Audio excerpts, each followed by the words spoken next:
Yesterday Upon the Stair. Written by Pit Viper of Doom. Read for you by Gemini Wishes. Chapter 38. The sun is rising on the third day of the kidnapping, and Shimura Nana is aware of two things. 1. Midoriya Izuku is still alive. 2. That's not making her any less terrified. To be fair, the terror has a fairly concrete cause, beyond the fact that All For One's got his slimy mitts on Izuku. The thing is, she's been following Rei around for almost as long as Izuku and Bakugou have been gone, and her nerves are fraying at the edges. She could break off at any time and start her own search, but her instincts tell her that Rei is more likely to be the first to find Izuku than any other ghost on Earth. And because of that, Nana can't stand to stray far. She's too afraid of losing track of Rei and missing her chance to find Izuku. After all, once Rei does find him, Nana can't be sure she'll leave his side again. And so, she follows the thing that used to be a little girl, at a safe enough distance that the smog cloud of terror doesn't drive her out of her mind. She needs her mind. Her body's been gone for decades, so it's practically all she has left. They don't meet many other ghosts. The others avoid Rei, and Nana can't blame them. From time to time she longs to slip away, even if it's just to check on Toshi and come right back. But with how fast and erratic Rei is right now, Nana can't be sure she'll be able to catch up again. At least Rei doesn't seem to mind. Over the past few days, she's pinballed between moods, from churning rage to swirling despair. The latter moments are when Nana can get close. Take now, for instance. They're taking a break. It's anyone's guess how long it will last before Rei gets restless and runs off again. But for now, Nana sits and watches the sunrise and cradles the trembling child ghost in her lap. Rei curls up against her stomach and weeps. It feels like weeping, but Nana can't hear any sobs or see any tears, besides the black ooze that leaks from her eyes. It's all right. She's lost count of how many times she said it. He'll be all right. He's tough. All For One's a bastard, but he's never met our Izuku before. The dead child in her arms holds tight to her and quakes. We'll find him. We haven't looked everywhere yet. Without warning, Rei shoots up in her arms and looks around, black eyes wide. Her lips pull back from her teeth, and her hair swirls as if it's alive. Nana's on her feet in an instant, still holding her close. What is it, Rei? She asks. Feel something? The girl's eyes narrow. She isn't turning angry or ferocious, so it's probably nothing bad. But if it's enough to get her attention, then it's worth investigating. Nana looks around, wishing that her senses were half as sharp as Rei's. It's you. The voice sounds odd, distorted, like a voice not used to being used. Nana turns around, and her spine goes ramrod straight. Before she met Izuku, she rarely met ghosts that she recognized. Or at least, she rarely bothered to notice other ghosts enough to recognize them. But this face is unmistakable. This is a face that she will always know. It was the first face she saw on the day she died. Oh, she says. You're... Oh. She remembers being just a little starstruck amid all the despair when she met the first holder of One For All. They only talked a little before she rushed to Toshi's side and never left it. He's here, when the one thing he told her back then was that he never leaves his brother's side. And that means... Izuku, she signs. She hadn't been able to do that the first time they met. You know where he is. The spirit smiles, tense and worried and so very unhappy. Is that Rei? He asks. Rei surges forward on her own, hair swirling. Where is my little brother? Something very close to relief creeps over his face. Come with me. He needs you. Wait, Nana says, and signs it as well. Can you tell me where he is right now? I'll meet you there, but I have to go back first. If I can find out what the living heroes are planning, then maybe I can bring him some good news. The spirit nods. He needs good news right now. Seeing those words fills her with dread. And I'm sorry. I'm so sorry about Tenko. I wish I could have done something, but I didn't know how. Wait. Nana waves her hand to stop him and stumbles through the sign she knows. What was that? You said Tenko? Who's Tenko? He blinks at her. His face goes blank with confusion before a trace of horror steals over it. You don't know. Nana tries to ignore the icy dread creeping over her. Don't know what? When he calls the boy in the next morning, the results are satisfyingly clear. Where once he heard shaky politeness interspersed with sparks of defiance, he now hears nothing but quiet, easy meekness. He dispenses with the hospital bed, the calculated show of weakness, so that the boy sees him up and active again. There is little need now to lower his guard, or to play to a young would-be hero's compassionate instincts. The boy knows a fraction of what he is capable of now. The boy's head is tilted downward in such a way that it is clear his eyes are fixed to the floor. When he reaches out, the boy doesn't jerk away again, but allows him to lift his chin upward so that their eyes meet. The boy trembles, but accepts his touch without protest. Behind the mask, he smiles. This is progress. When he gestures the boy toward a decent chair with no restraints, the surprise is palpable even to his imprecise vision. He can imagine weary eyes regarding the offered seat with disbelief as the boy sits, because of course he sits. He won't think of disobeying now, not with an injured shoulder, cracked ribs, and a weak right hand. The other boy is better off, no broken bones, but the restraints make him stiff. He's closest to Spinner, who's still injured and limping from the invasion. Focus. There's no need to restrain you, he says. You're no fool, Midoriya Izuku. I think, after last night, you've learned your lesson. Perhaps now we can move forward toward trust again. For a moment, the boy is silent. Then, why? The shaky little hitch in that voice, the raw vulnerability that he has been pursuing for the past 2 days, is music to his ears. Why what, my dear boy? Why would you trust me? He can see the position of the boy's body, the way he huddles on the chair like he's trying to make himself smaller. You know, you've always known who I am. And after yesterday... The voice breaks as it trails off. He can practically taste the fear. My dear, dear boy, I understand why you did what you did, he says, letting just the right amount of regret leak into his own words. I wish you hadn't, but I understand. You acted because you did not trust me, because you had no reason at all to trust me. And so, I will forgive you, and be honest with you, and I hope to prove myself to you that way. He pauses. It was a foolish thing you did, but the thing about foolish actions is that success is what makes them brave instead.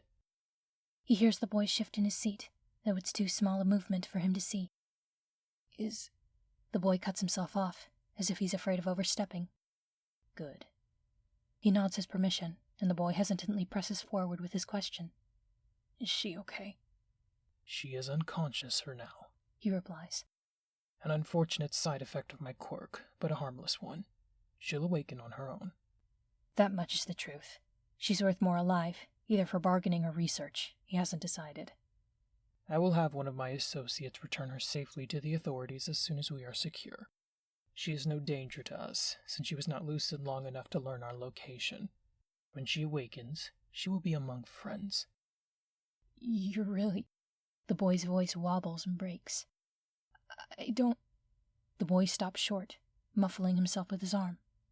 It's all right, he says, gentle and coaxing. It's all right. You can finish. I won't be angry. What's troubling you? I don't know, the boy says wretchedly. How do I know that you aren't... that you won't... You seem so hesitant to trust, he says, shaking his head. Are you lied to often, Midoriya? I mean, it's not... More uncomfortable fidgeting. It's just... sometimes... You're safe here, Izuku, he says gently. Tell me what's wrong. It's not lying. It's just... Sometimes, at school, my teachers... It's just to help us. But I never know. I never know if they're telling the truth, or just trying to motivate us, or... The voice trails off again. He wants to laugh. It's all so perfect. It's as if these heroes and teachers gift-wrap their children for him. He sighs harshly and shakes his head. It's as I said, he says. Lies over people. Kind lies. Helpful lies. They're all the same in the end, aren't they? No matter how good their intentions, eventually they wear away at trust.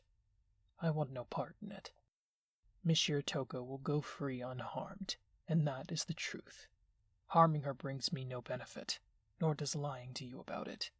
Which isn't quite true. He's gotten what he wanted from her, but she's been awfully useful in bending the boy to him. Better to keep her near. In the side room just off the main loading dock, still unconscious, watched over by a Nomu programmed to maim anyone or anything that approaches. The doctor is passing nearby to check on her, check her viability for experimentation just in case he changes his mind, limping on his bad leg, aching with the beginnings of osteoporosis. Focus. Thank you. The boy blurts it out, and his voice shakes again with oncoming tears. Thank you for not hurting her. For not hurting me, the boy doesn't say, though we can hear the words hovering silently behind the rest. I don't want to hurt you, he says. I want to help you, if I can. The answering sniffle makes him smile fondly behind the mask.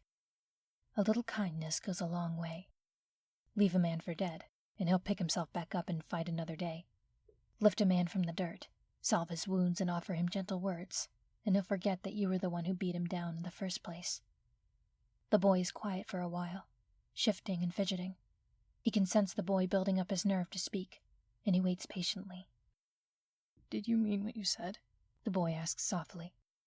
About me not having a good quirk. He hears the boy swallow. Do you think I could have become a hero without one? He smiles again behind his mask. I cannot say for certain, he says. It would have been entirely up to you to decide. But, yes, I do believe that. There is so much more to strength than having a powerful quirk. To be fair, he does believe that. His own power is formidable to the point of being overwhelming, but it only became power on par with demigods in his hands and his hands alone. He likes to think that, had certain places been exchanged, very little would have changed. His younger brother had always lacked vision. All Might robbed you, he says ruefully. Imagine how foolish your doubters would have looked had you conquered your dreams with only your wits and the strength in your own limbs. He pauses. Your friend Bakugou, for example. He hears the stuttered breath, the short creak as the boy startles in his chair, and smiles again. A bit of a shot in the dark, but quite a good one. School records say that they were classmates when they were small, and a boy like Bakugou Katsuki is certainly the type. A thug and a bully, as he had said before. He would be very much surprised if the boy before him doesn't feel a drop of satisfaction deep down to see him restrained. In a chair, battered and watched over by Spinner and Magne and Compress and Shigaraki, and Dabi is returning to the room with Toga. They'll be making preparations soon, all his pieces coming together, converging on that room while the doctor runs his experiments and follows orders known only to the two of them. Focus, damn it all! His ire turns briefly on the woman for what her quirk is doing to him. So much information all at once is making it more difficult to compartmentalize than it ought to be. If she weren't so useful alive, he'd kill her just for that. I don't need eyes to see that he has done unforgivable things to you, he says, pressing down on intrusive, quirk-given knowledge until it's quiet in the back of his head. And I suspect he's been praised for his brute strength, hasn't he? The boy is silent, which tells him all he needs to know. My faithful student is determined to recruit him. He isn't wrong. Unbridled rage of that caliber can be a powerful tool. But you are worth far more than a tool. You are not so easily controlled. Neither is Bakugou, the boy says, in a burst of courage. Courage, but not defiance. He's not stupid, and he can learn. He can change for the better. No. He shakes his head. He cannot, because he is, above all else, proud. To change, one must admit they are wrong. His pride will not allow that. But maybe he can be guided by someone calmer, cleverer. He lets it trail off there, lets the boy draw his own conclusions. Power over a former tormentor. It's the secret dream of every child who has ever tasted cruelty. All he has to do is dangle the prize tantalizingly close. I can't. He wouldn't listen to me, the boy mumbles. I'm nothing to him. And that is precisely why you can. He hears the boy's breath go short with excitement, sees the pulse of his heart. It's such a shame that he can't see the boy's face light up with eagerness and desperate hope. It was lovely to see in Shimura Tenko's eyes, and he's sure that it is just as gratifying in Midoriya Izuku's. He dearly misses his sight. It is a shame, too, that he will not be able to see Yagi Toshinori's face when he comes to his student's rescue and finds the boy answering meekly at his living enemy's beck and call. Perhaps, with a little cajoling, the boy can be compelled to describe it to him. Unlike Yagi, All for One has an excellent imagination. The game ends, this round of it at least, and he moves on to other matters. There is a great deal of pieces that need moving by tonight. Izuku is getting sick of protein bars and gel pouches, but that's the easiest way to feed restrained prisoners, so that's what they get. At this point, after last night's events, he's mainly just glad that he can keep food down at all.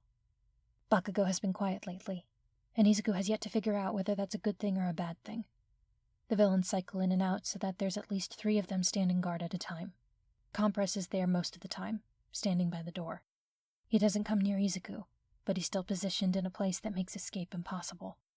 One for All still hasn't come back since the previous night, which is a shame because Izuku would have loved to ask him how he thought this morning's conversation with All for One went. "Watch it. Here comes the crazy one," a ghost warns. It's not very specific, since every villain here is some flavor of crazy. But Izuku can agree that if any of them are the crazy one, it's probably Toga Himiko.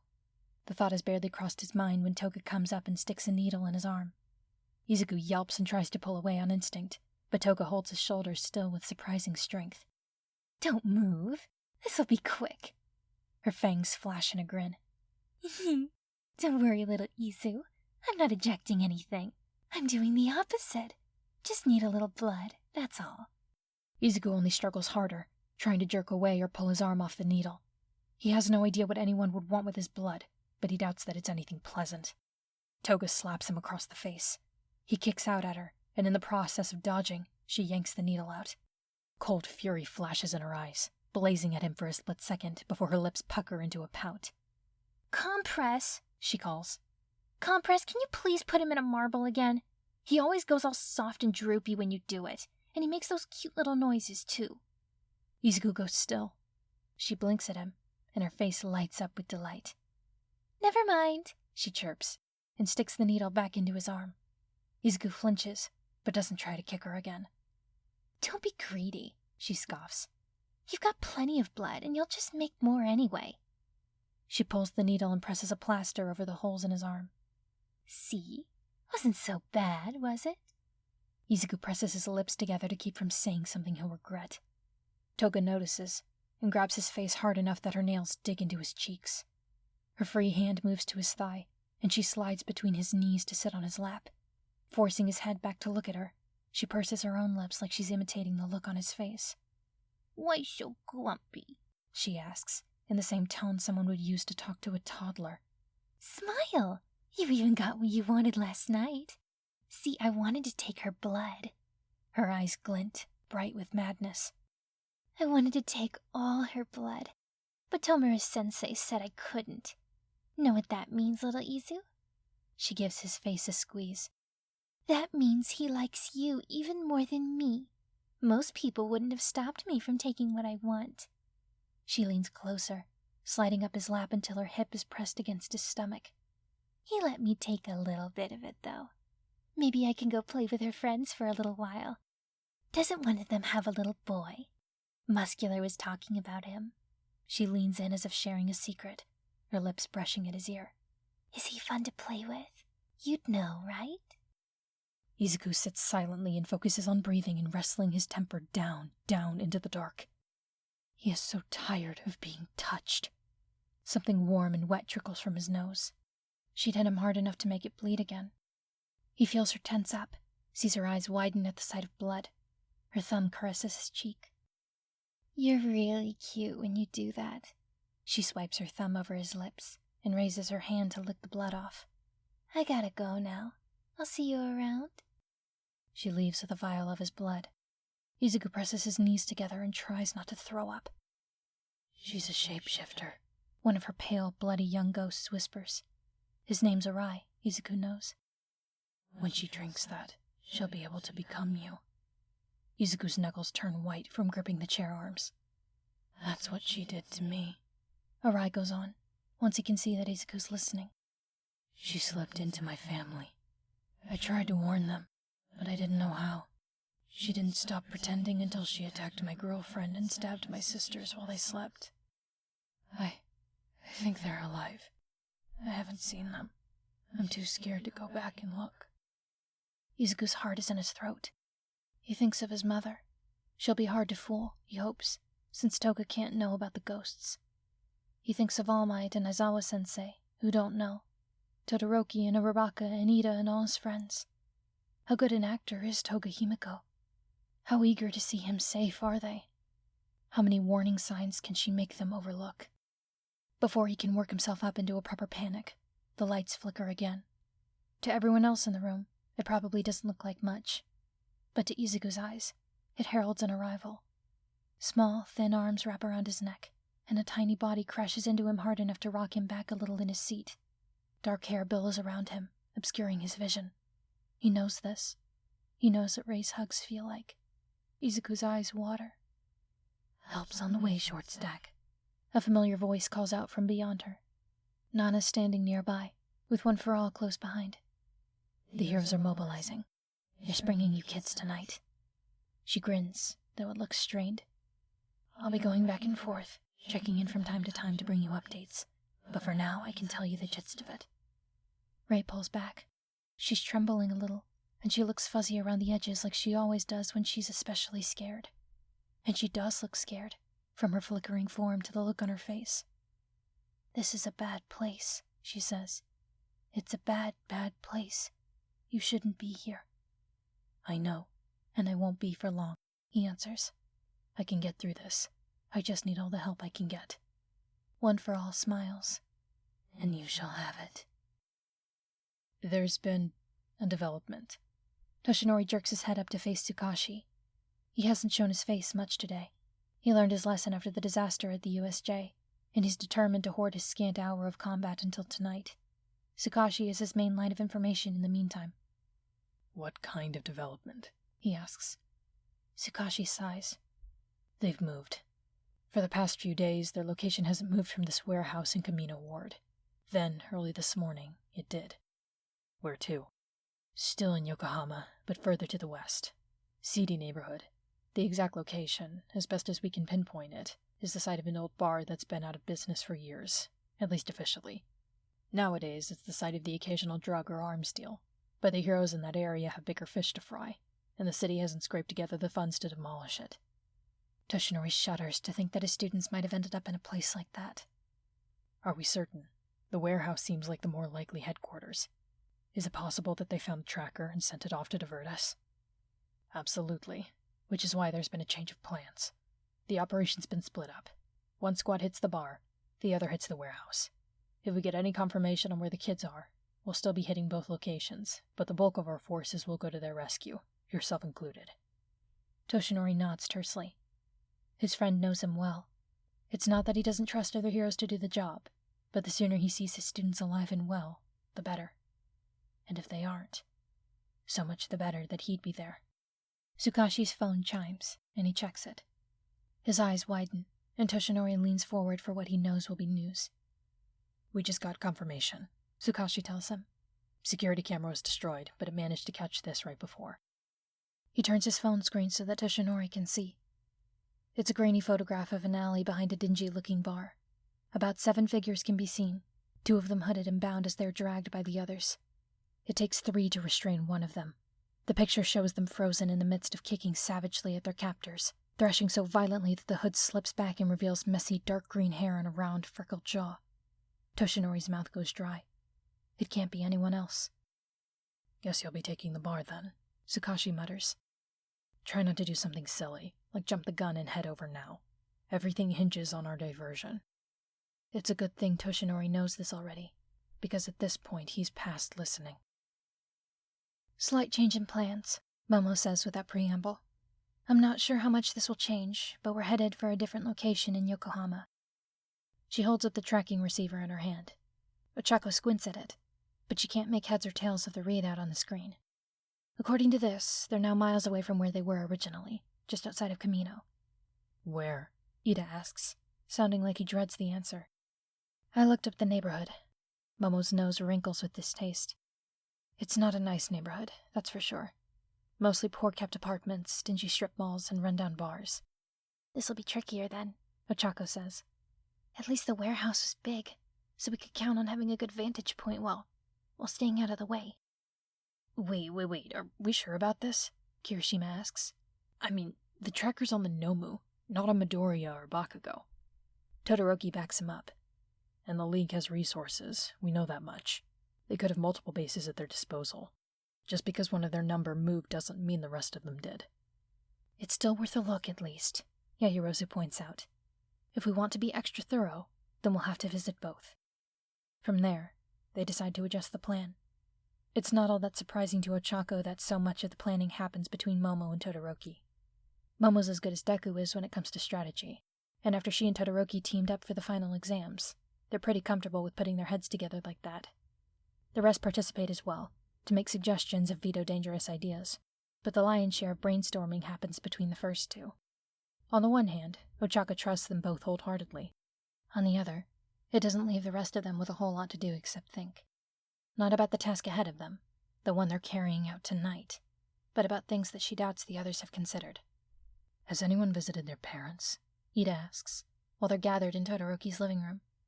Todoroki has a trash can pulled up, filled with ashes. They've been sketching out plans on paper, with Todoroki burning the ones that don't make the cut. I'm sure the teachers have been in contact with them, Ochako replies, a little uncertainly. Aizawa-sensei visited Bakugou's parents and Midoriya's mother, Momo assures him. I would like to visit her, Ida says. There's no uncertainty about it. He says it firmly, as if he's been mulling it over for a while. Midoriya's mother, I mean. To be honest, I've been wanting to since we got back, but things have been turbulent, and since last night, it's only felt more urgent. I can't explain why. I just feel like I must.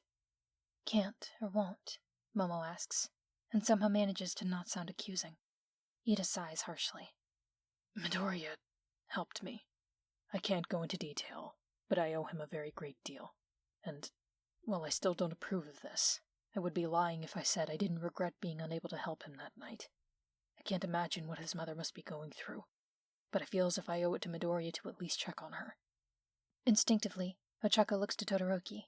He's watching Ida coolly. Is that necessary, when we'll be doing more to help him tonight? Just in case, Ida says, and no more than that. Well, I think it'd be good to see if she's doing okay, Ochako says. Especially if... I've never heard Deku mention his dad, so she's alone right now, isn't she? Quiet falls over the group. How about if you two go? Kirishima says at length. You two and Todoroki are the closest to him, and Todoroki's still pretty deep in planning, so... Ochako exchanges a glance with Ida. I'm okay with it. I feel like I'm not doing much here anyway. She turns back to the others. We can be back here within the next couple hours. That should give us time to get ready. We won't be leaving until tonight, Todoroki says. If something comes up, we'll let you know. Todoroki lives in the same city as Deku, so the train ride is not a long one, but it's still quiet, and they're lucky enough to avoid attention. Uraraka, Ida says softly, once they're sure no one is close enough to overhear. The nearest person is a college student with headphones on, music turned up so high that Ochako can hear the lyrics. Why are you doing this? I wasn't doing anything useful back there, she answers. And Deku's my best friend, so it doesn't feel right not to make sure his mom's okay if she's going through this alone. At least Bakugou's parents have each other, but... No, why are you doing any of this? Ida sounds wearily resigned. Kirishima, I understand. Todoroki I wanted to think better of, but I suppose I'm not surprised in his case either. I can even understand how they talked Yaoyorozu into it. She can feel him looking at her, but she doesn't look back. But you've always been so sensible. Why do you want so badly to do this? Ochako can feel her insides twisting up and tangling within her, like 100 different awful feelings thrown into a blender. For a moment she considers not answering, but it passes quickly. First off, it's because he's my friend. He's one of the best friends I've ever had, and I wish I'd done more to help him back in the forest. And second, she worries at her lip with her teeth. How about you, Ida? I know this has to do with what happened in Hozu. Beside her, Ida goes still. I mean, I've always known there was something, she goes on. It wasn't hard to figure out. I knew there had to be some reason Deku and Todoroki were suddenly all buddy-buddy when we all got back. And when I asked Deku, he said he wasn't allowed to talk about it. Then we all heard that something happened with Stain, and the three of you were being so secretive about it, and with you and Todoroki fighting last night, it's all sort of piling up. She balls her hands into fists in her lap. It's so stupid, but I felt sort of left out. Like you had this big thing, this big secret, just between the three of you, and I couldn't share it, not even just by hearing about it, even though we were already friends, and where the heck did Todoroki come from, you know? She shakes her head vigorously, trying to clear those ugly feelings away. You took care of it. You didn't need help getting through it. So I decided I'd just be there for the next one. She kicks her feet. And then I was, and I couldn't help enough. It's a stupid reason, a selfish reason, just like her reason for always teaming up with Deku, or her reason for becoming a hero at all. She waits for Ida to scold her for it. I'm sorry, Uraraka, he says instead. I didn't realize you felt that way. It's not your fault, she tells him. It's not your fault I feel this way. And it's not your fault I didn't say anything. The train arrives. They walk the rest of the way nearly in silence. When Midoriya Inko opens the door, she takes one look at them before her eyes soften. It makes Ochako feel just a little less awkward about showing up, though Ida's still a little stiff as he introduces them both. Mrs. Midoriya's smile is not a happy one, but she offers it up anyway. Why don't you two come in, she says, and opens the door wider for them. I just made tea. Ochako exchanges a glance with Ida, and they reach an agreement with eye contact alone. Ochako isn't sure what she expected of Deku's home, or if she even expected anything at all. All in all, it's pretty normal looking. Glancing around, she catches glimpses of photographs of her friend from past years, all big eyes and fluffy hair and skinny limbs. There's soft music playing in the background, just enough to fill the silence, and the air smells strangely sweet. There's something familiar about it, but Ochako can't identify it off the top of her head. Ida, of course, meekly follows their host and offers to help with the tea, and Ochako finds herself fascinated with details. The living room is tidy, and the kitchen is no different. Everything is neat and spotless. Even the counters and appliances look recently wiped down. She sees the exhaustion on Mrs. Midoriya's face, and her heart sinks deep, deep down. There are other things to look at, though. The fridge, for example. The fridge is covered in artwork, and Ochako finds herself smiling in spite of everything. They're all clumsy child's drawings, but she can still make them out. All Might. Deku holding hands with a little girl, probably a childhood friend. Deku and his mom, plus the girl. A woman floating several feet off the ground. What looks like All Might standing next to a smaller version of himself. Oh no, wait. That's Deku again. Ochako wonders what tiny Deku would think if he knew what his life would be like. She looks to the next drawing and goes still. She doesn't know who the man in this drawing is supposed to be. At least she thinks it's a man. It's hard to tell, when it looks as if tiny Deku attacked his artwork with a red crayon before he finished. Uraraka. Ida's voice brings her back to the present, and she mutters an apology and follows him out. Mrs. Midoriya offers them chairs and tea, and seats herself before them on the sofa. The wall behind them has a mirror leaned up against it, tilted and dusty looking. It's the only object remotely out of place in an otherwise tidy room. Mika comes in to say hello, and makes herself comfortable on Ida's lap. Are you two doing all right? Mrs. Midoriya asks. As well as can be expected, Ida answers. To be honest, we sort of came to ask you that, Uraraka says. I mean, we thought it'd be good if someone checked on you. Mrs. Midoriya smiles at her. You're very kind. She pauses, hand wrapped around her cup. For a moment her eyes seem to change focus, as if she's looking past them. Something flickers in her expression, and she looks down at her tea. I can see why Izuku speaks so well of you. Normally Ochako would flush with pleasure at praise, but now the thought of Deku only makes her remember their plans for tonight. They make small talk. Mrs. Midoriya is easy to talk to.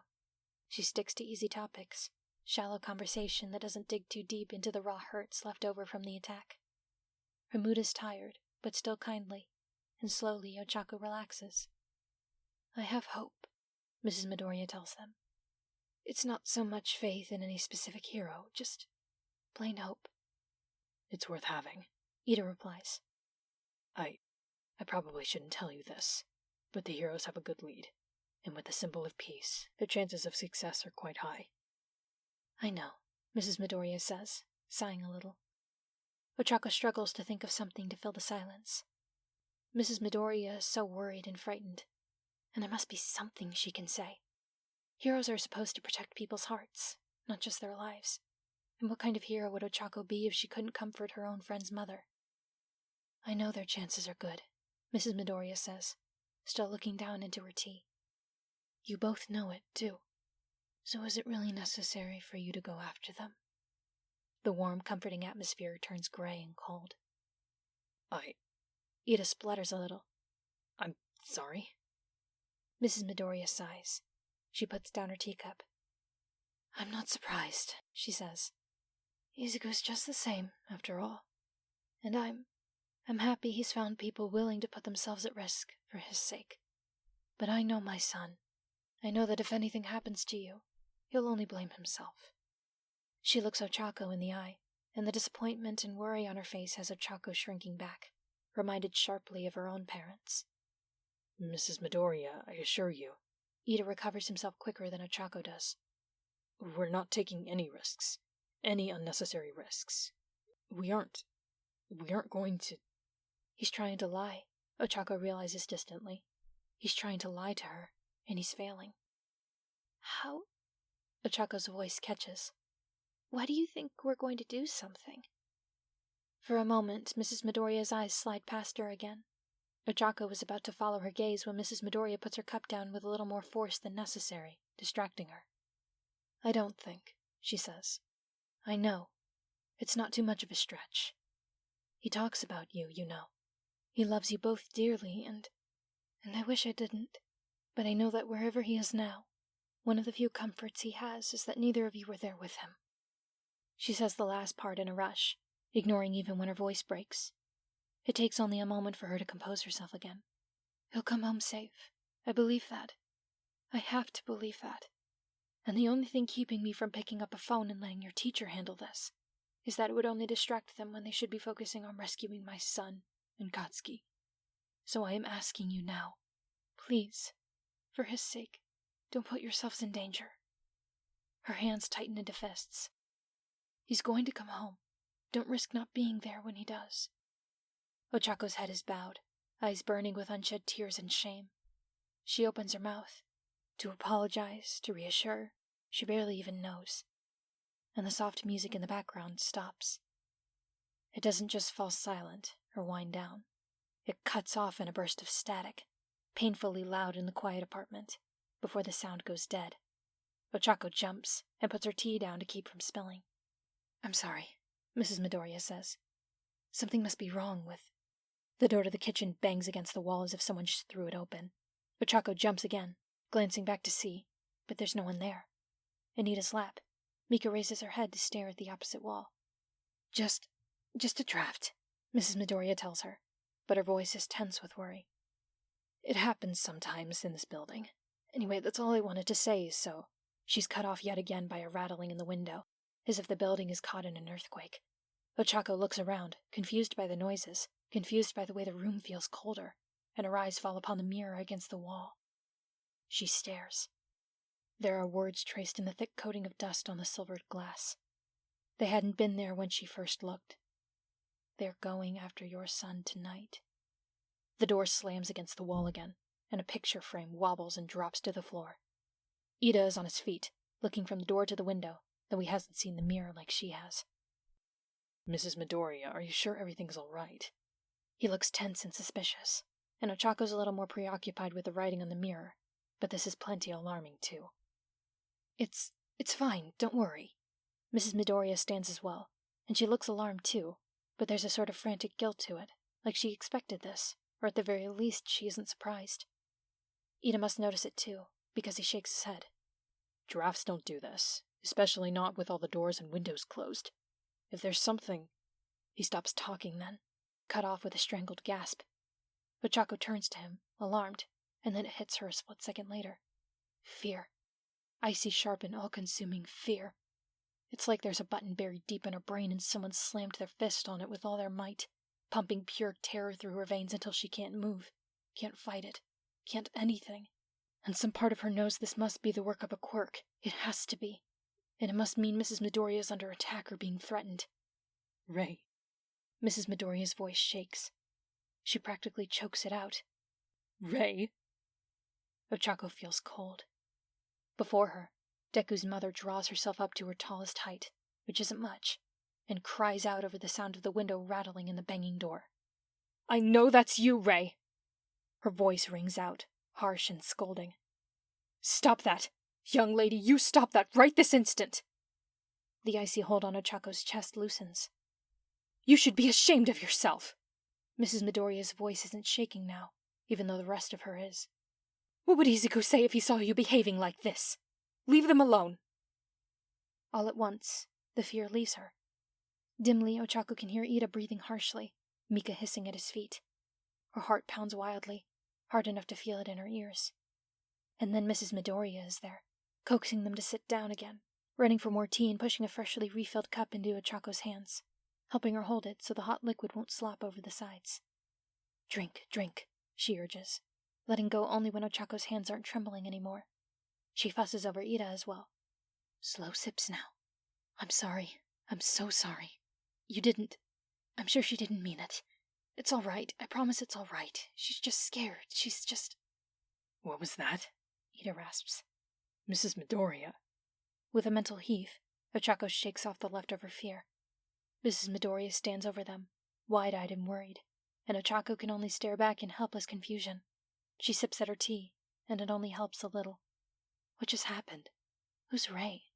What? Oh no. Her host's voice is soft with dread. Oh no, I wish you hadn't done that. Done what? It comes out more plaintive than Ochako would like. What did we do? I don't understand. Mrs. Midoriya looks back at her, then at Ida. Her eyes are wide with alarm. The room still feels awful. Finally she answers. Not you. She lowers her hands to her sides, looks at them, and then past them. At the mirror, Ochako realizes, and back again. I wasn't talking to you. Ochako looks over her shoulder, following her gaze to the mirror. She's calmed down, is written beneath the first message. Send them home before something else happens. Who's doing that? Ochako blurts out.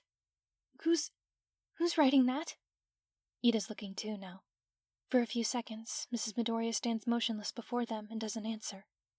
Then, Ray, she says. Did you find him? The door bangs, and they all flinch. Mrs. Midoriya sighs. I can't stop them, she says. You know that, whoever you are. It's a little late for that. Ida opens his mouth, but she holds up her hand and moves past them. A plastic bottle floats from the side table and into her hand. Talcum powder, Ochako realizes. That was what she smelled, walking in. It was talcum powder. With a few squeezes, Mrs. Midoriya redusts the surface of the mirror until the messages are obscured again. Come over here, please, she says. Ochako hesitates.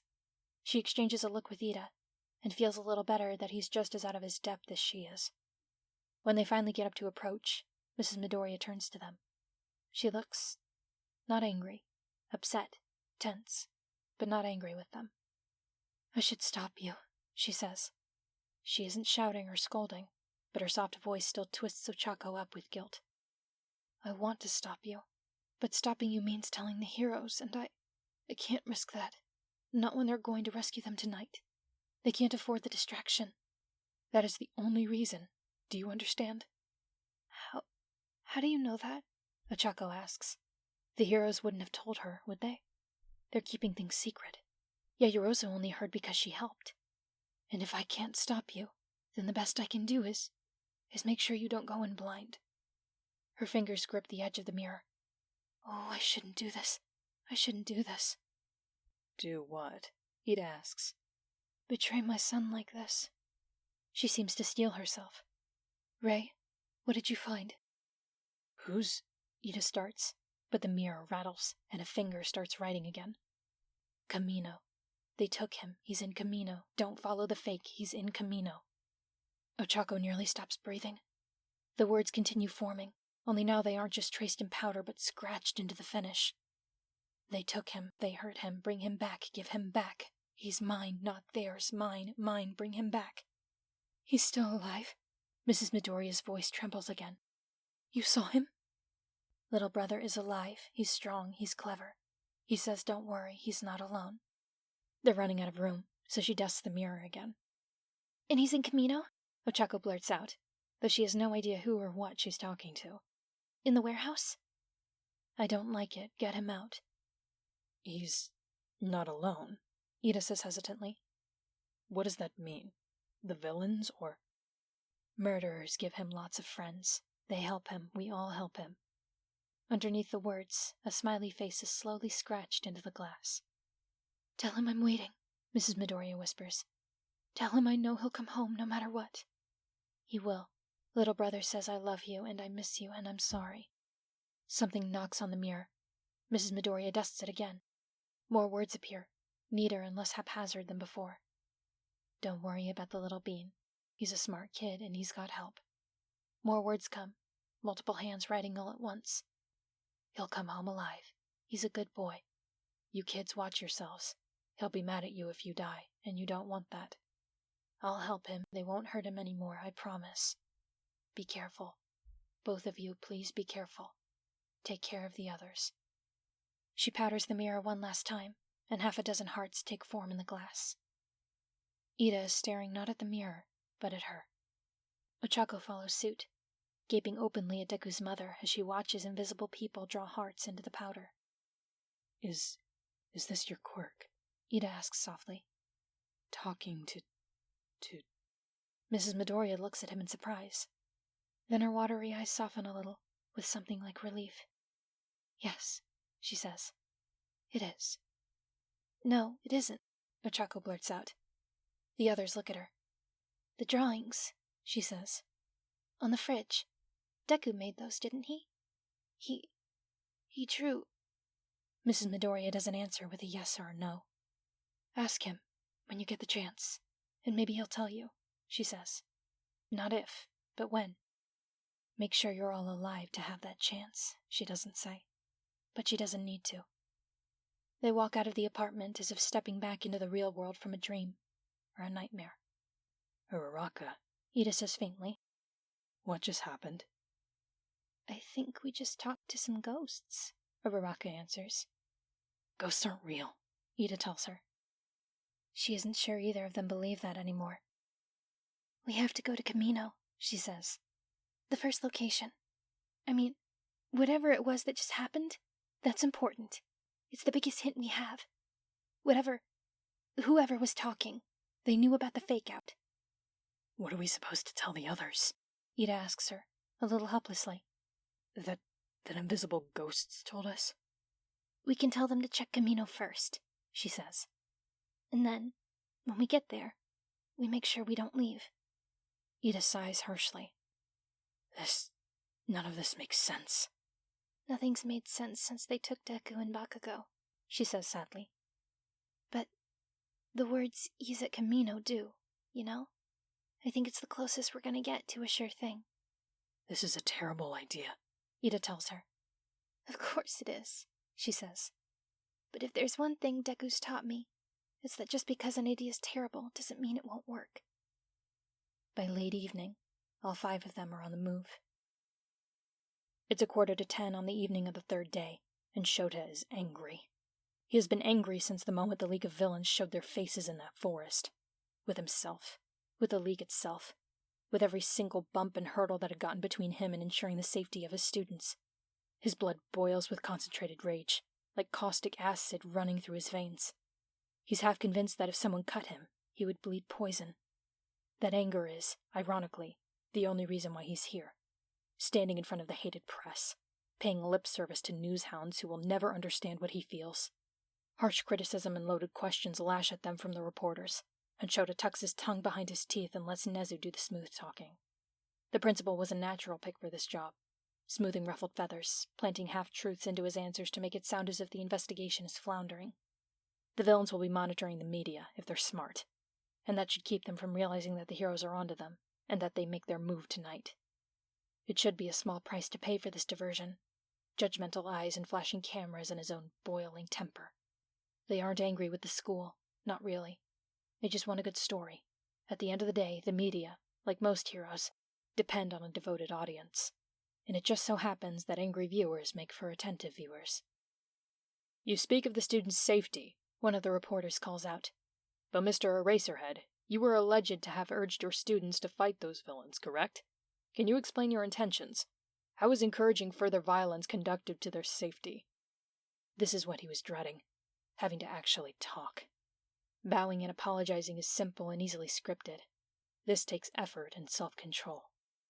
"The full situation was unclear at the time," he answers. "I urged my students not to seek out danger, but I authorized them to fight if necessary. I made a judgment call to avoid the worst possible outcome." "The worst possible outcome?" the reporter echoes skeptically. 26 students injured and 2 captured. If that isn't the worst possible outcome, then what is? "That would be 40 students murdered because the law forbade them from defending themselves," Shota replies. Beside him, Sekijiro kicks him lightly under the table in warning. "We have determined that most of the injuries were due to the gas attack caused by one of the villain's quirks," Nezu speaks up. "It is thanks to the efforts of 2 students, Ms. Kendo and Mr. Tetsutetsu, that the villain was subdued and later captured, and that no further injuries were sustained."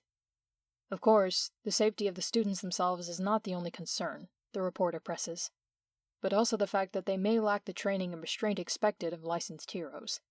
We've received reports that one of the assailants in custody was, well, brutalized, to say the least, to the point of being permanently maimed and blinded. You say they were only to fight as much as necessary, to escape presumably, and yet one of your students brutalized an attacker, potentially breaking several laws against excessive force." Shota fights to keep his voice calm when all he wants to do is scream obscenities into the microphone.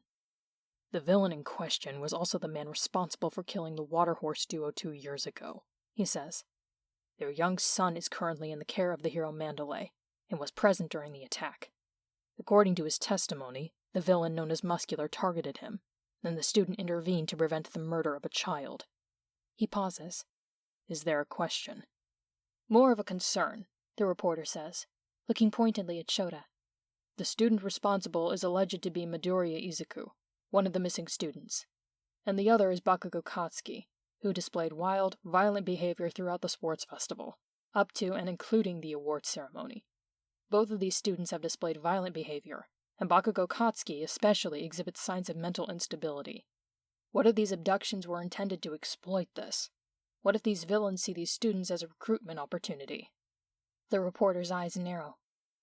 "On what basis do they have a future at UA, especially after one of their classmates was expelled recently for comparatively minor transgressions?" Shota very nearly stops breathing. A short film plays behind his eyes, of the reporter caught in his capture weapon and slowly lowered into a tank of ravenous leeches. He dispels it with a blink and tries not to bloody his palms with his fingernails. 35, he says tersely. The reporter looked confused. 35 separate complaints of misconduct, made by the female students in the heroics department, about the expelled student that you're referring to. There were only 13 female students in the heroics department. He displayed defiance when confronted about this behavior, by faculty and fellow students alike, including when that behavior resulted in the injury of civilians. That incident was what led to his expulsion. Both Midoriya and Bakugou, comparatively, have displayed either a willingness or an outright zeal to learn and improve themselves. They are at this school because more than anything else, they want to become heroes, and they have a non-zero chance of doing so. He pauses, brows knitted together as he wrestles to keep his temper under control. There's a certain attitude that I've noticed recently. It came to a particular prominence after the hero killer stain was brought down, and it's the most poisonous mindset that I have ever come across. Simply put, it's this mistaken idea that people are incapable of learning, of changing. He pauses. Sekijiro's finally stopped kicking him under the table. The path of a hero is a difficult one, Shota continues. It's physically and mentally demanding, and it invites attention from the public, both positive and negative. And in giving that attention, many forget that the students aiming for that goal are children. The hero killer tried to murder a 15-year-old boy out of the belief that he was in some way irreparably broken. A teenager. Anyone who has worked with teenagers is aware that they do nothing but change. Kids that age are constantly in flux. People are constantly in flux. And yet so many come to the conclusion that these kids are set in stone, and what they are today is what they always will be. The students in my class, including Bakugou Katsuki and Midoriya Izuku, are not heroes today. They cannot be heroes today. That's why they're students. They have a desire to learn, and we, as their teachers, have the ability to guide them because they have that desire. He takes a deep breath. He's spoken more words to the media in the past 5 minutes than he has in his entire career prior. And because of that desire, I can say with every confidence that, if the League of Villains thinks either of them can be exploited, then they are sorely mistaken. As for whether or not Midoriya's actions against the villain Muscular were justified, Shota fixes the reporter with a glare and pours every drop of contempt into it that he can. The villain is still alive. He was never in any danger of dying. He was about to beat a 9-year-old boy to death for fun. You tell me. Things are starting to kick off. It's getting late, well on to 10 o'clock, when the villains gather in the room one last time. They're setting their plan in motion. One for All tells him. My brother will stay here. Most of the rest will be moving on to the other location as part of the decoy. A heavy hand falls onto his shoulder. Izuku twitches, but the one touching him is twice. Izuku glances over his shoulder, mystified, just as the villain steps back. A figure takes form between them, gradually gaining mass and opacity until Izuku is staring at a copy of himself. The copy stares back, equally bewildered. Izuku says intelligently, before Mr. Compress captures the doppelganger in a marble. Izuku flinches back. Need that real quick, Twice tells him. We just need one, though, to make doubly sure. Doubly sure. Hey, I made a joke. He turns to glare at Bakugou. Can't make one of him. He'd only bite me if I try. Bakugou wordlessly snarls at him. See? See? Twice, Dabi calls over. Come on. It's time, Shigaraki says, and turns to grin at the prisoners. We'll be back soon. Just have to take care of a few things. Don't worry, though. You'll still have company. And if anything happens, she'll press the panic button and Kurogiri'll just warp some of us right back. Got it, Toga? Got it. Toga leans in from behind Izuku, slipping her arms over his shoulders to lock around his neck. Izuku can't tell whether it's supposed to be a hug or a chokehold. He can feel her nuzzling into his hair and tries not to squirm. Have fun, Tomura. Try to bring me back some blood, okay? Just hold down the fort. Shigaraki glares at her, eyes sliding toward Izuku, and steps closer to Kurogiri. Kurogiri opens a warp gate, and most of the villains vanish. Izuku takes a deep breath and tries to take stock of things, as best he can. They're gone. It's the woman who tried to help him free Ragdoll. She introduced herself as Dr. Hamada. Except, considering that Kurogiri and All For One both have warping abilities, that doesn't mean much, so watch yourself. He's starting to trust you, One For All tells him. or at least he trusts his ability to manipulate you. It's one reason why you're restrained so little. Izuku glances down. It's true. His hands are cuffed to the arms of the chair, and there's a restraining strap around his middle, but that's about it. They freed him of his leg restraints. If he wanted to get out, it wouldn't be hard. Of course, then there's the panic button that Toga's currently tossing from one hand to the other, and All For One has Ragdoll's quirk, so even if they could escape without tripping any alarms, he could find them in an instant. Further thoughts are cut off when Toga seats herself on his lap with a cheerful little hum. She's playing with a knife. Sorry about the restraints, She chirps, poking him lightly on the nose with her fingertip. just a formality. That's what Tomura says. She smiles, looking sidelong at him, and her voice drops lower. I can't wait to see you out of them. Revulsion twists his stomach into a churning cauldron of sick, and he swallows the taste of bile. Helplessly, he looks to Dr. Hamada and Arai and One For All, and finds the latter waving for his attention. When Izuku meets his eyes, One For All points to Bakugou. Watch out, he says. Watch out for what? Bakugou's watching him. It's not quite a glare. Well, it is a glare, or it would be a glare on any other face. But on Bakugou, it's almost blank. He's watching him, waiting, face fixed with suspicion. Izuku blinks as the realization hits him. He looks at Toga and at his restraints and the empty room around them. Hold the fort, Shigaraki had said. He had looked at both Toga and Izuku. He keeps disappearing, vanishing to talk to their leader and coming back unharmed. His restraints are a formality. Toga's cozying up to him. Izuku's letting Toga cozy up to him. Oh, fuck. He wonders if the other villains realize what they're doing, if even Shigaraki realizes it. He wouldn't put it past All for One to know exactly what he was doing and what it would look like to someone like Bakugou. Divide and conquer, One for All says grimly. My brother likes that tactic. He wins fights by getting his enemies to turn on each other. All for One's been sowing distrust this whole time, and he's been too preoccupied with mind games and ghosts to notice what was going on with Bakugou. All for One has been getting Bakugou to be suspicious of him, to see him as a traitor and an enemy. What could possibly be better for proving his own point than that? That's just what he needs. Heroes bursting in and Bakugou yelling to them that he switched sides. That's all he needs. This is supposed to be the night they're rescued, so what the hell else can go wrong? One for All grips his shoulder, making him look up again. I think your friend's back, he says.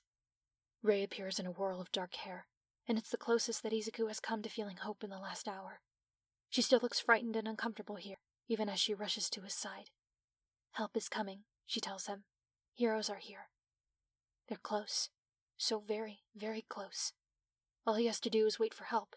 Maybe find a way to get the panic button away from Toga, if only to buy them a few minutes, even just a few seconds. There's something else, she adds. Friends are here too. What? Who? He tries to ask, but something rattles in the walls. Faulty piping, maybe, and Rei startles like a rabbit. Her image fizzes and spurts in and out of view. Black ooze pours from her eye sockets like tears. Her fingers twist in her hair, and she cowers and curls up into a little ball before vanishing. Izuku grinds his teeth. Someone else is here. Friends. The only friends Rei would talk about are his friends. What friends, then? Who's here? Uraraka? Todoroki? Ida? That could mean, if there's any chance at all that they're here, then that could mean All for One could find them. He feels the fear coming, the towering ever-present wave, poised to crash down upon him and drown him in an ocean of terror. Pressure burns and throbs behind his eyes. I have to stop this. I can't sit here. I have to act. One for All's hand passes before his eyes. His other hand touches Izuku's shoulder. I can keep an eye on my brother, he says. If he makes a move, I'll tell you. Don't do anything stupid. Huh. Fat chance of that. Stay with him, he says. Don't come to tell me yourself. Send someone else. Don't leave him alone. One for All smiles at him, and it's almost comforting before he vanishes. Toga is still leaning on him heavily, chatting about something he hasn't been listening to. He still doesn't listen. He's too busy knitting together the pieces of a desperate plan. If there was ever a time to start figuring out how to bust out, it would be now. That creepy knife chick is distracted with fawning over Deku, and Deku looks like his soul just ejected from his body. Which, well, Deku has never stopped pissing Katsuki off, even before he started playing nicey-nice with villains. But Katsuki can almost sympathize with that. Almost. It's not like he isn't grateful that it's not his lap she's sitting in. Maybe this'll teach Deku not to be so fucking pleasant with the bastard he's supposed to be fighting. The problem is that his hands are restrained in such a way that it's impossible to twist them around to blow up the straps without bending them like coat hangers. And even if he could, the chick has a panic button and she's too far away for him to knock it out of her hands. If she presses that button, then it'll bring the whole shitty squad of them back in, and the whole point of escaping now is that the bastards are actually gone for once. And it's not like he can count on Deku. Even now, he's starting to talk back. And not talk back like talk shit. He's just answering her. Like they're normal people out for coffee instead of a crazy knife-swinging villain and a smarmy little shit who's supposed to be in hero training. It's making him sick. So, he'll wait. There's only so long he can wait, but he doesn't have a choice. He has to wait and watch that panic button and hope she's crazy enough to give him an opening somewhere. So, what do you like to talk about? Toga bounces up off of Deku's lap and starts wandering around him, playing with the knife in her hands. You've been awfully quiet, and I like that. You're really sweet. But it's getting kind of boring. She tests the knife tip against her finger. Deku blinks like he's waking up. Guess it depends. I talk about different stuff with different people. Mostly hobbies, I guess. He pauses. What do you like to talk about? Oh, I love hobbies. Toga bounces on the balls of her feet again.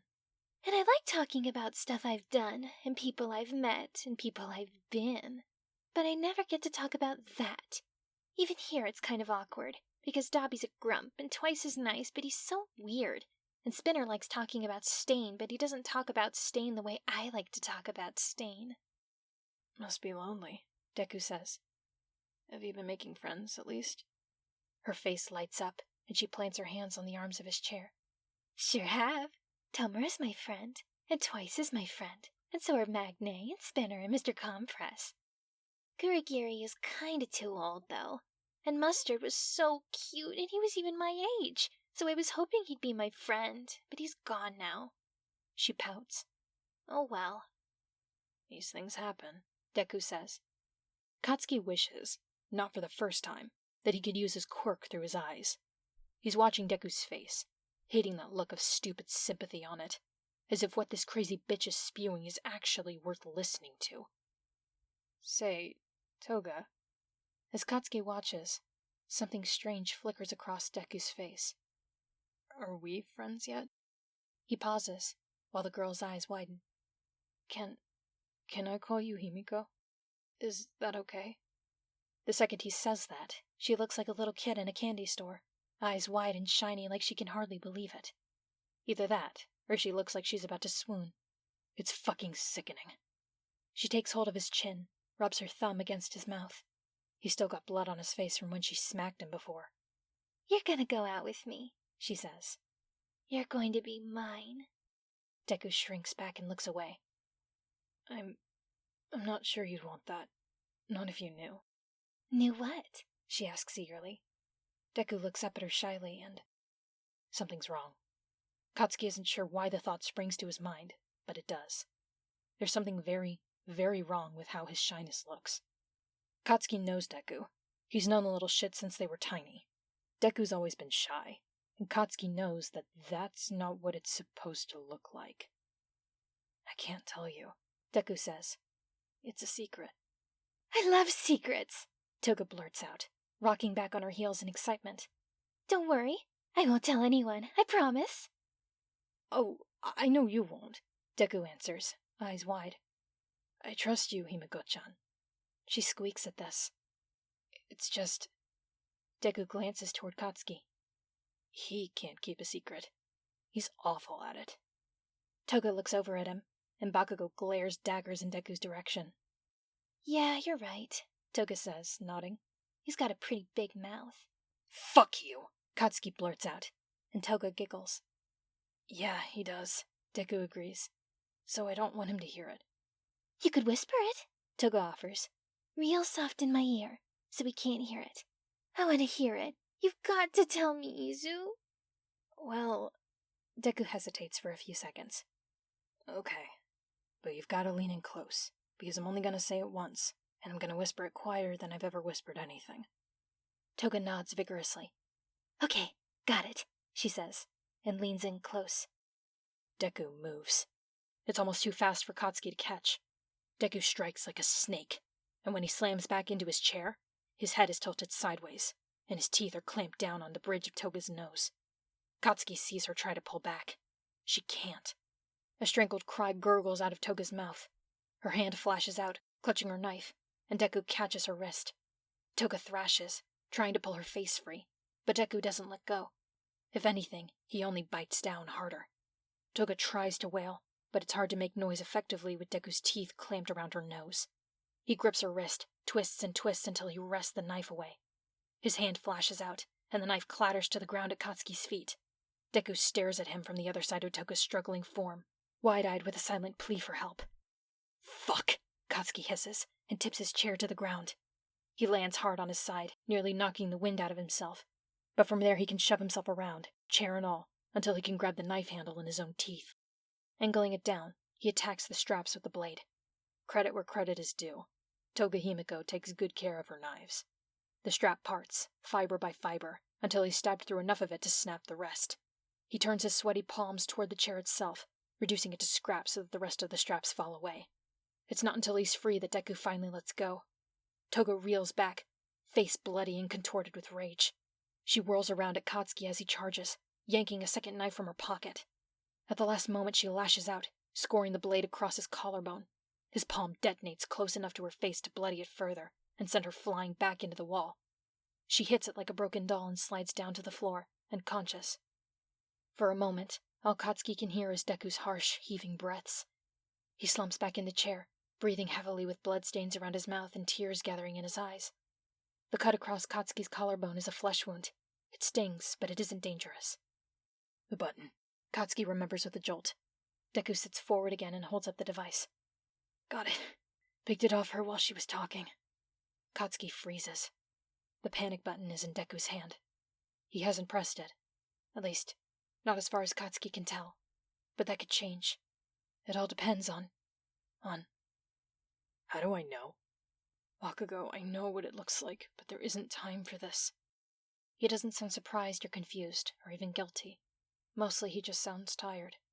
How do I know you're not with them? Bakugou clenches his fists. You've been cozying up to them since we got here. You've been disappearing to talk to their goddamn leader.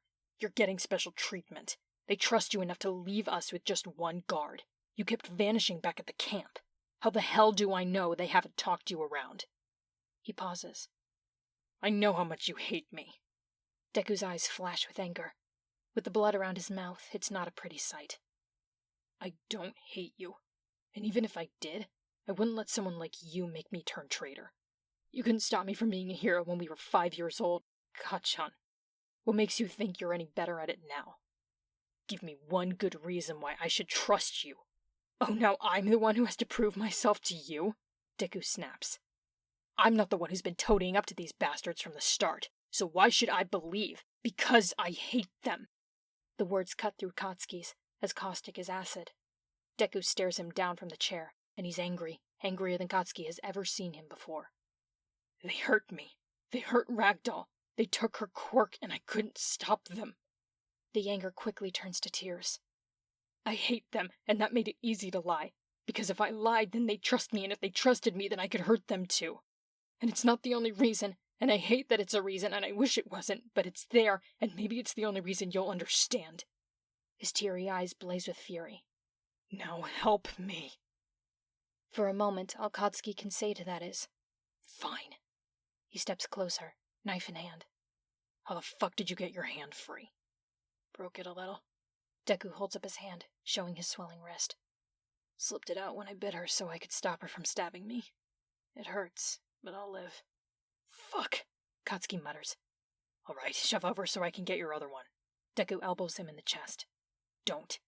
Fuck off, Deku. Stop being a baby and I'll get you free. No. Deku pushes him back. Just listen to me, okay? All for One, their leader, steals quirks. He stole Ragdoll's quirk, and he has another that lets him teleport people back to him. If we run, he'll catch us. Then we'll teleport straight to him and kick his ass, whatever, just... Fucking listen to me, Bakugou! Deku glares at him. We can't kick his ass. We can't do a damn thing against him or we're both dead. But if you leave me here, I can at least buy you time. What does that matter, if he can just tell where I am anyway? Katsuki snaps. Deku, because... Deku clenches his teeth in an angry smile. They trust me, remember? Or at least he thinks he can use me. When you run, don't go straight for the exits. I'll tell you where they are, and you have to stall, got it? Instead of trying to escape entirely, find a way outside so you can be visible. Get caught on a security camera or something. I can keep them talking. I can keep them from going straight after you. It's a shitty plan. It's exactly the kind of plan Katsuki hates.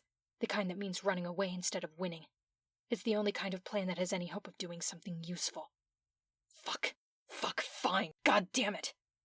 One more thing, Deku says. I need you to use your quirk on me. Katsuki's mind goes blank. What? No, we're vital. My shoulder. My left shoulder. It's already weak from fighting back at the camp, and I'd like to have at least one good arm. No. Katsuki snarls. No, I'm not gonna fucking... Are you insane, Deku? Anger flashes in his eyes again. Oh, great, Kacchan. Now you don't want to use your quirk on me, the one time I actually need you to? Deku. Katsuki growls. Great timing, Deku goes on. What are you afraid of? It's not like the teachers are around to see, as if that ever stopped you before. I don't fucking want to! Deku blinks at him. For the first time tonight, he does look surprised. I appreciate it, he says, but tough. Now hurry up and do it, and get out. He gets it. He gets where Deku's going with this, but... Fine. Katsuki raises his hand. It's shaking, even as he places it on Deku's shoulder. He's always had steady hands with his quirk before, unless he overused it. Fine, just fucking hold still, I guess. Izuku tries not to whimper with pain as he waits for Bakugou's footsteps to fade into the distance. He wants to wait, to give Bakugou some time to put some distance between himself and this room, or to find the heroes infiltrating the building. Something. But if he waits too long, it'll look suspicious. He's right, you know, Arai remarks. You're insane. He glances at Toga's limp, unconscious body. I mean, not that I'm complaining. I know, Izuku answers. In my defense, this is probably the stupidest thing I've ever done. He presses the panic button.